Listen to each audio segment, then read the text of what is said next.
The Great Hall of the Galactic Council was full. Representatives from over 50 different species sat around a circular table, each in their own seat shaped to fit their strange alien bodies. Some were tall and thin like living trees. Others were short and wide, covered in scales or fur. Many spoke in deep, growling voices, while others made sounds like chirps, whistles, or even vibrations in the air. All of them were arguing. The noise was almost painful. No one listened. Everyone blamed each other for the growing problems across the galaxy. Trade had become dangerous. Outer planets were being raided by pirates. Communication between sectors was breaking down. Nothing was working the way it used to. And in the middle of it all, there was one species no one dared to speak to directly: humans. The human ambassador, a man named Elias, sat quietly. He had been silent for the entire meeting. His face was calm, almost cold. His eyes scanned the room like a soldier watching a battlefield. Most of the aliens avoided eye contact with him. A few threw sharp words in his direction, blaming humanity for being too proud, too selfish, or too different. "They do not follow our laws," one lizard-like ambassador hissed. "They do as they wish, always ignoring council decisions." "They are too aggressive," said another, "always acting like they are in charge. They think they are special, but they are not." Elias didn't respond. He sat with his hands folded on the table, listening, saying nothing. But then, after more than an hour of endless noise, he slowly stood up. The entire hall went quiet. Elias looked around. He didn't shout. He didn't threaten. He spoke in a calm, clear voice that cut through the silence like a blade. "For 50 years," he said, "humanity has been part of this council. We have fought wars to protect your borders. We have sent ships when your people were starving. We have helped solve problems you could not. We asked for nothing in return, only respect, and a place at the table." His eyes moved slowly from one alien leader to another. "But every time we gave something, you asked for more. You never saw us as equals. You wanted our strength, our minds, our courage, but not our voice. You never trusted us. And now, when the galaxy begins to fall apart, you blame us for the cracks you created." No one dared to speak. "We are done," Elias said.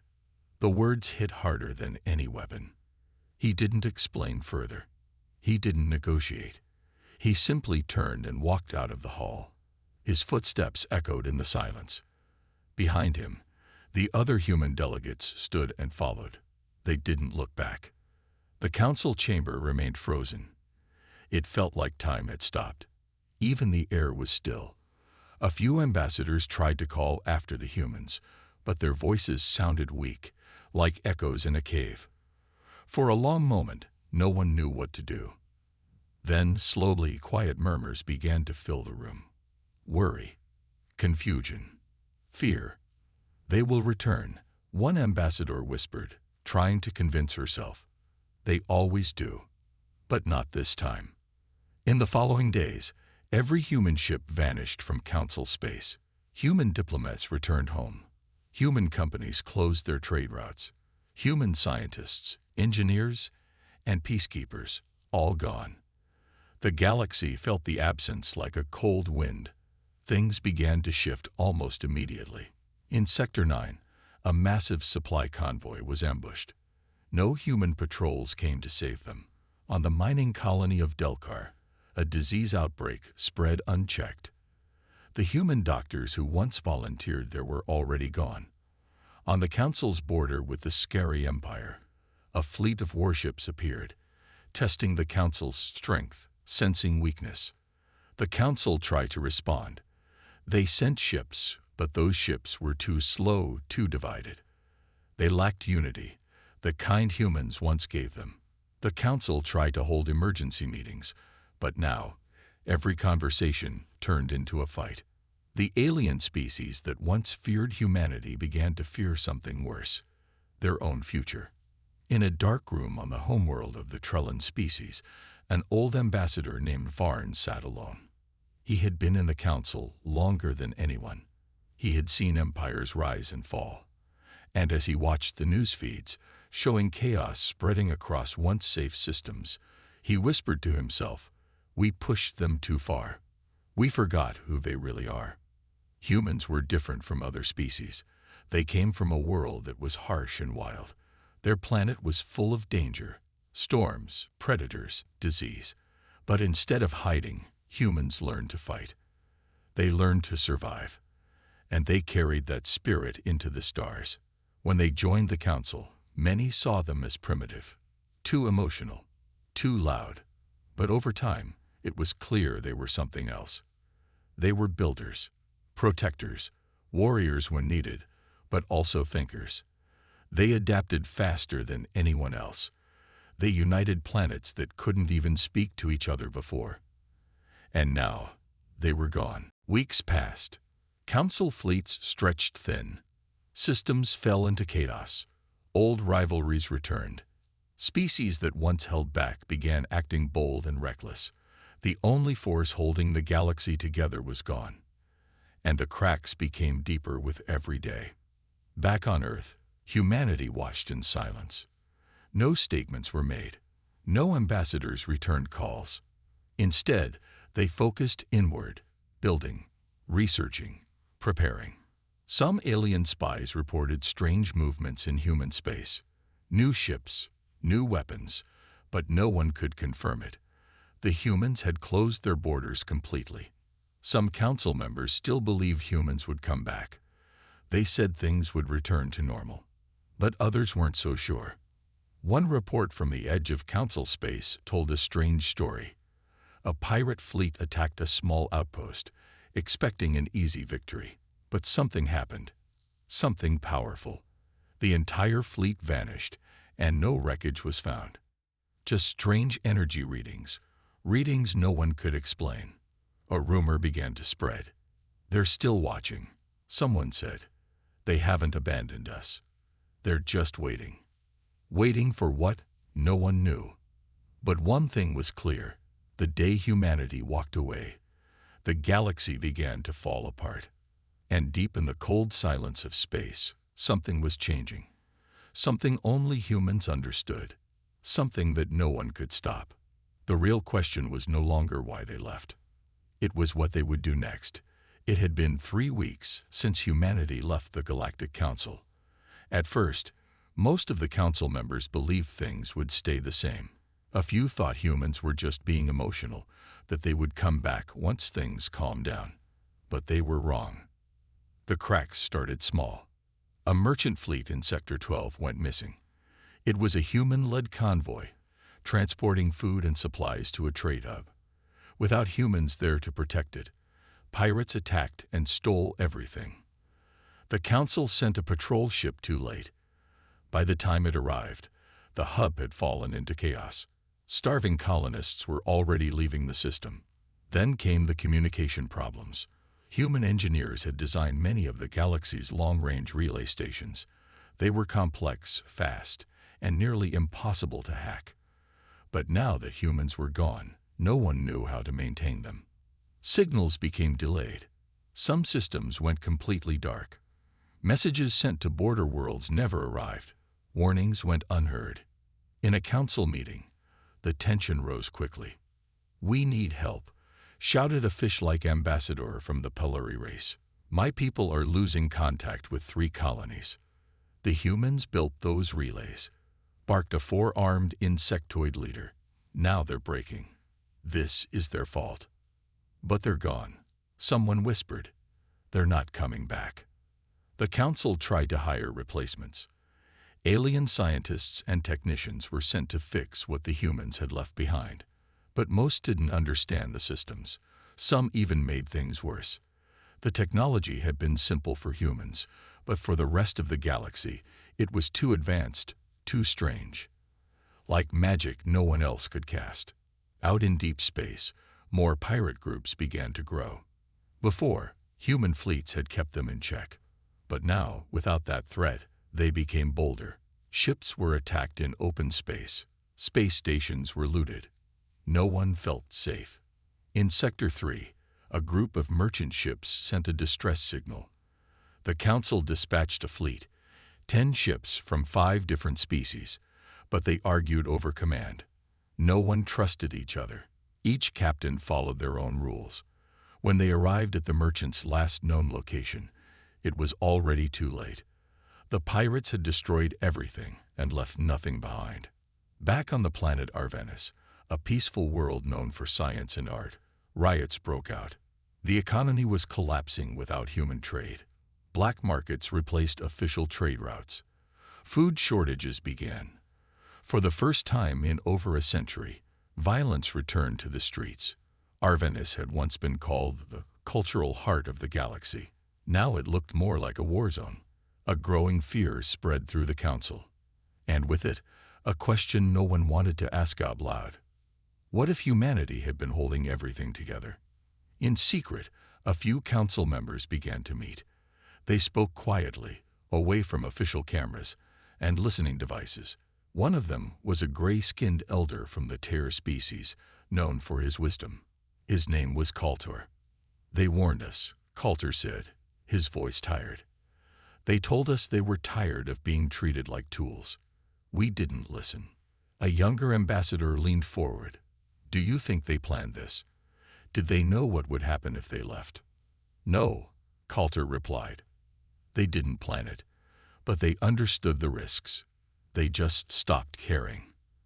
And now, we are alone. One council spy, desperate for answers, was sent to Earth. His name was Thalek, from the shadowy Kilari race, known for stealth and survival. Thalek was confident he could slip past human defenses. He reached the edge of human space in a small stealth ship. What he found shocked him. The borders were locked down tighter than ever. New defense satellites orbited planets in silence, scanning everything that moved. Human patrol ships moved in perfect formation, quiet, fast, and heavily armed. Thalek avoided them, just barely. He slipped onto one of the outer human colonies, disguised as a trader. What he saw made his blood run cold. Human cities were calm. Too calm. People walked with purpose. Factories ran day and night. Massive starships were under construction. Orbital shipyards glowed like stars in the sky. New types of drones moved between buildings, repairing things, scanning systems. It wasn't war preparation. It was something deeper. They were building for the long game. Every human he met looked focused. Not angry. Not emotional. Just serious. As if they were expecting something big. Thalek sent a report back to the council. They are not coming back. They are not watching us. They are preparing for something else. But the message never reached the council. The humans intercepted it. The next day, Thalek disappeared. His ship was never found. Inside the council, panic started to grow. More systems fell into silence. A few races began to pull away, closing their borders. They didn't want to be dragged down with the rest. Others grew angry. A loud voice echoed during the next council session. We must force them to return. We must remind humanity that they are part of this galaxy. No, said Kaltor. You still don't understand. We didn't lose an ally. We pushed away the only thing that kept this house from burning down. Outside the chamber, riots began on another planet. A council aid ship was attacked by its own people. More pirate fleets gathered near abandoned human routes. Old enemies returned, and far out in the black, something worse was coming. Whispers spoke of an ancient race, long thought extinct. The Kethari. Their ships had been seen near the outer rim. They had not dared move while humans watched. But now the galaxy looked vulnerable. The council tried one last move. They voted to send a formal apology to Earth. A message of peace, of regret. It was sent with honor, written in 200 languages. No reply came. Only silence. And as more systems fell into darkness, the galaxy began to understand a bitter truth. They had not just lost humanity. They had lost their last line of defense. 3 months had passed since humanity walked away from the Galactic Council. By now, the cracks had turned into full breaks. Entire sectors were falling apart. The Council no longer held control over anything beyond its core systems. Every day brought more bad news. In the Artok cluster, 2 Council member species went to war over a fuel-rich moon. That moon had been under human peacekeeping for 10 years. The moment humans left, both sides claimed it as theirs. The fighting was brutal. Over 100,000 lives were lost in the first week. In the Turvan system, a deadly virus broke out. It was aggressive and fast. Human scientists had helped contain similar outbreaks in the past, building advanced quarantine systems and vaccines. But this time, there were no humans. No one could understand the virus. No one could stop it. Within a month, 3 planets were wiped out completely. And out in the dark corners of space, the real predators had returned. The Cathari Empire, an ancient, terrifying race that the galaxy believed was extinct, was no longer hiding. Their black ships began appearing near outer colonies. They didn't speak. They didn't negotiate. They simply arrived, destroyed everything, and moved on. The Council panicked. Their fleets were weak, uncoordinated, and scared. The Cathari tore through defenses with ease. Once, a small fleet of humans had defeated a Cathari scouting armada. Now 5 times that number couldn't hold a single planet. In every meeting, fear hung in the air. "We need humanity back," shouted one ambassador. "Without them, we're falling apart." "They won't listen," said another. "They made it clear. They're done with us." But they can't just abandon the galaxy. They didn't abandon us. We pushed them out. Ambassador Coulter, one of the oldest and wisest among them, stood in the center of the council. His voice was calm, but heavy with truth. "They offered their hand, and we slapped it away," he said. "They gave us strength, and we feared it. Now we are learning the cost of our arrogance." Far from the council, on a quiet desert world, a battle was taking place. A planet called Meraxis, once a trade hub filled with life, was now under attack by the Cathari. Fire fell from the skies. Civilians ran through the streets, screaming. Council forces were nowhere in sight. The few defenders that remained were outnumbered and outgunned. Just when all hope seemed lost, something unexpected happened. The sky split open with light. Ships, sleek and silent, descended through the clouds. Not council ships, not pirates, something else. The ships were human. Black armor, no markings, no names. They moved with perfect coordination. No wasted motion, no shouting. Within minutes, they pushed back the Cathari forces with terrifying speed and precision. The defenders on the ground watched in awe as the humans advanced like shadows, silent, unstoppable. After just 1 hour, the battle was over.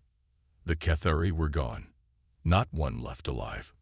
Before the people of Meraxis could thank their saviors, the human ships rose back into the sky and vanished. No words, no messages, no flags, just silence. The event became legend within days. A single message was left behind, found carved into a stone near the city's ruins. "We protect what is ours, nothing more." When the council heard of the event, they were stunned. Humanity had saved the planet, yet still refused to return. They were making a statement. They would protect their own borders, their own people, their own former colonies. But the rest of the galaxy, that was no longer their problem. Ambassador Thelos, who had once mocked humanity during council meetings, now sat in silence. He watched old recordings of human peacekeeping missions, videos of Earth's diplomats speaking calmly, offering help. He remembered laughing at them, calling them soft. Now he realized how wrong he had been. They were never soft, he whispered to himself. They were holding back. In secret, smaller groups of planets began reaching out to humanity directly. They sent messages asking for help. Not the council, not official, just quiet requests. "We need you. Please." Most got no reply. One message was answered, but not with words. On a border world under pirate attack, A massive explosion destroyed every enemy ship in orbit. No one saw who fired the shot. But survivors on the ground later found strange metal shards with Earth markings, old military tech, long retired. It was as if humanity had become a ghost, the silent guardian for the places they once touched, a nightmare to anyone who crossed them. In the darkness of space, near the edge of the old council map, a large Cathari fleet gathered. They were planning to move deeper into the core systems. They felt no fear. They believed the galaxy was theirs now.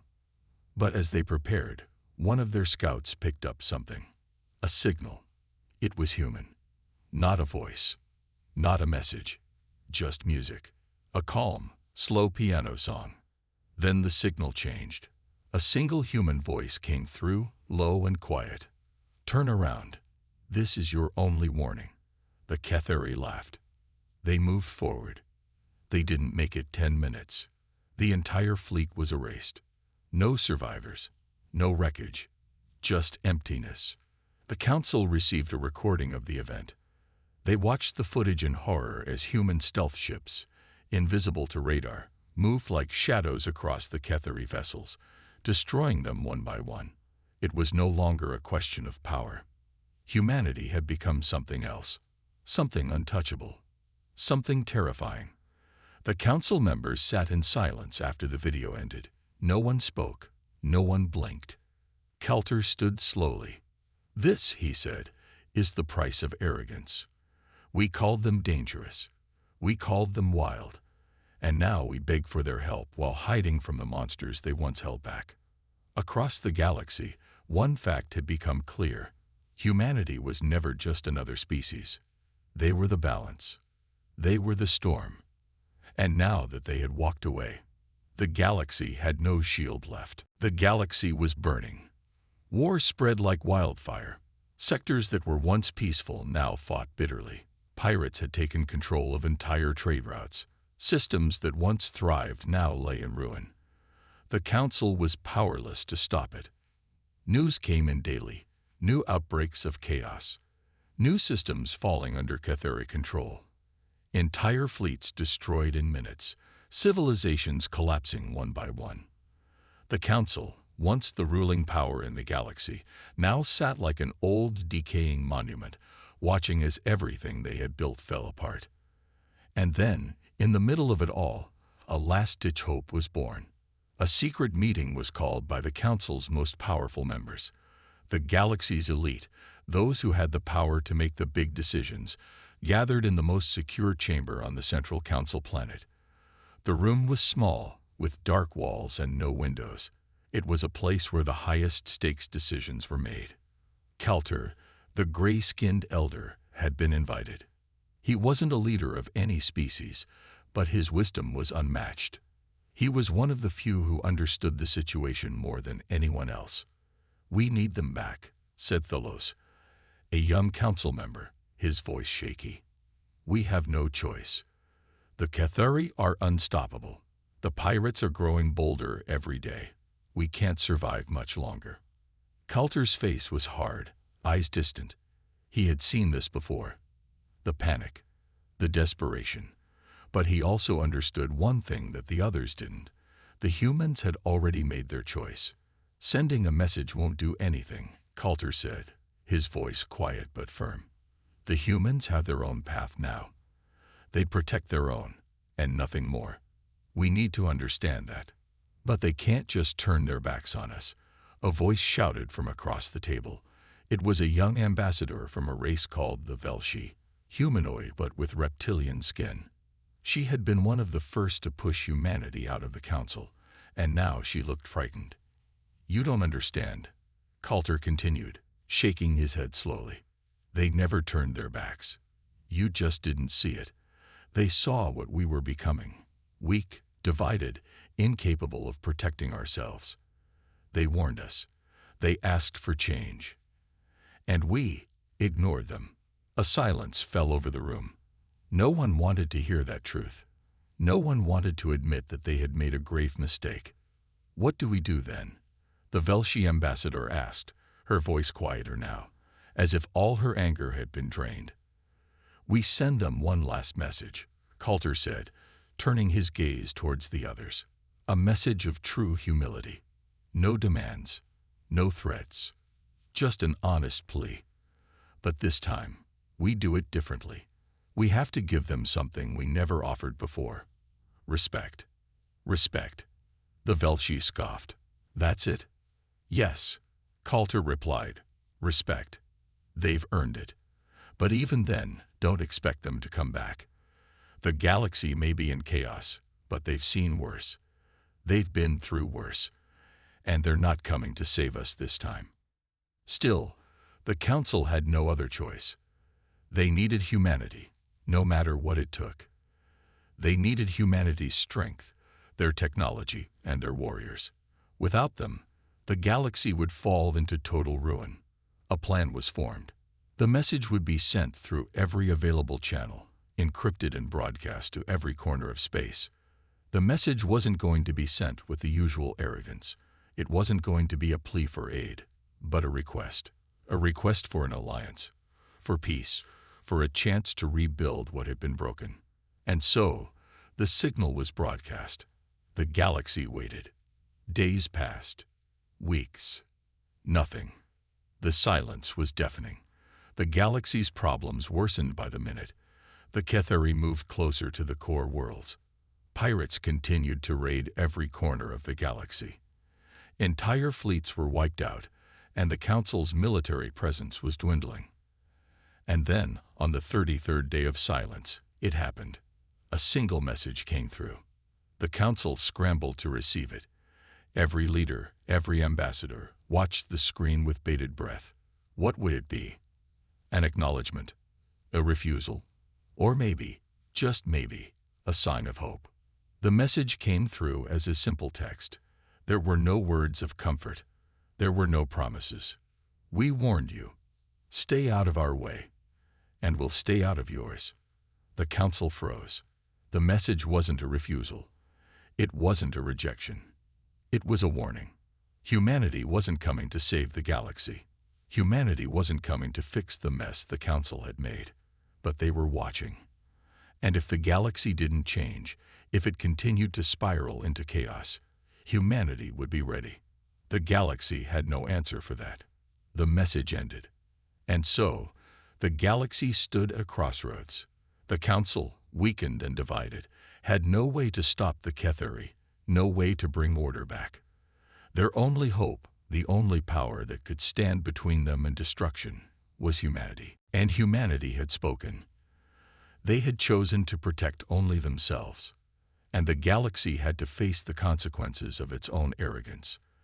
The galaxy was on the edge of annihilation. Fleets were crumbling. Colonies were being swallowed whole. The Ketheri had pushed deeper into the core systems, obliterating everything in their path. Pirates had formed alliances, growing stronger with every attack. What remained of the Council was a broken shell, unable to contain the chaos anymore. It was then that the Council called an emergency meeting. The leaders of every race were gathered in the last Council hall, a dimly lit chamber surrounded by the wreckage of a once proud institution. The large holographic map of the galaxy projected above them flickered as 100 lights blinked out, showing how the galaxy was slowly descending into a cold, empty wasteland. "There is no more time," Ambassador Thelos said, his voice quiet, but full of despair. "We can't hold the line. The Ketheri will destroy us all. The pirates have too much power. We're out of options. There's nothing left to do. We've waited too long," Coulter muttered, his old face lined with weariness. "Too long to act. Too long to acknowledge the truth." One by one, the other ambassadors turned toward Coulter, eyes full of regret. He had been the one who warned them, who tried to make them see reason. He had pleaded with them to accept humanity's offer, to see their strength, their willingness to protect the galaxy. But they had refused. "We can still try to get them back," another council member, an alien with smooth blue skin, said. His voice was filled with desperation. Perhaps if we admit our mistake, show them we're ready to work together." Coulter shook his head. "It's too late for that. They've already made their choice. They saw the warning, and they acted. Humanity has retreated into its own borders. They've been watching us destroy ourselves for far too long. The best we can do is wait for them to act when they think it's necessary. The silence in the room was suffocating. Then what do we do now? The blue-skinned ambassador asked, his voice barely audible. Coulter's eyes hardened. We wait for the inevitable. The galaxy will fall. And when it does, we'll have no one to blame but ourselves. Weeks passed, and the situation only worsened. The Ketheri, sensing weakness, attacked without mercy. They systematically wiped out colonies, dismantling the defenses, leaving no survivors. The pirates seized more systems, making the already unstable sectors their new playground. Desperation and chaos swept across the stars. Then, something strange happened. The Ketheri made an unexpected move. They pulled back. Their warships, which had once surged forward like a tidal wave, suddenly stopped advancing. The pirate forces scattered. It was as if someone had turned off the galaxy's worst nightmare with a single silent order. At first, the Council believed it was a trap. The Ketheri had fooled them before. But this time, the ships didn't advance. Instead, they moved away, slowly, reluctantly, like predators forced to retreat. A strange calm descended upon the galaxy. Days later, the truth became clear. A single message arrived, a simple broadcast that shook the galaxy to its core. The message was brief, direct, and it sent a cold chill through the hearts of everyone who heard it. This galaxy is no longer worth our time. We've seen enough. The signature was unmistakable. Humanity had spoken again. The message wasn't a declaration of war. It wasn't a plea for help. It was something far more chilling. Humanity had abandoned the galaxy. Not in defeat, but in disdain. The galaxy, with all its chaos, with all its destruction, was now beneath them. The Ketheri had retreated because they knew humanity was now the galaxy's final authority. The pirates knew that without humanity's involvement, they would have no more easy targets. The entire galaxy's power structures had shifted in an instant. The Council was finished. The great alliances, the fragile peace, were shattered beyond repair. Humanity had withdrawn, but in doing so, they had reset the balance of the galaxy. The universe wasn't ruled by the Ketheri or pirates. It wasn't ruled by the Council or its fractured systems. It was ruled by something much more ancient, something that had watched and waited for centuries. Humanity had shown what true strength looked like. They had given the galaxy the chance to thrive. They had tried to protect it. But now, with the galaxy fractured and weakened, humanity was stepping back to let the galaxy either rise from its own mistakes or fall completely. No longer would humanity protect those who rejected them. No longer would they fight to save those who couldn't save themselves. The warning had been clear: stay out of their way, or face the consequences. And so, as the galaxy descended into further chaos, only one thing was certain: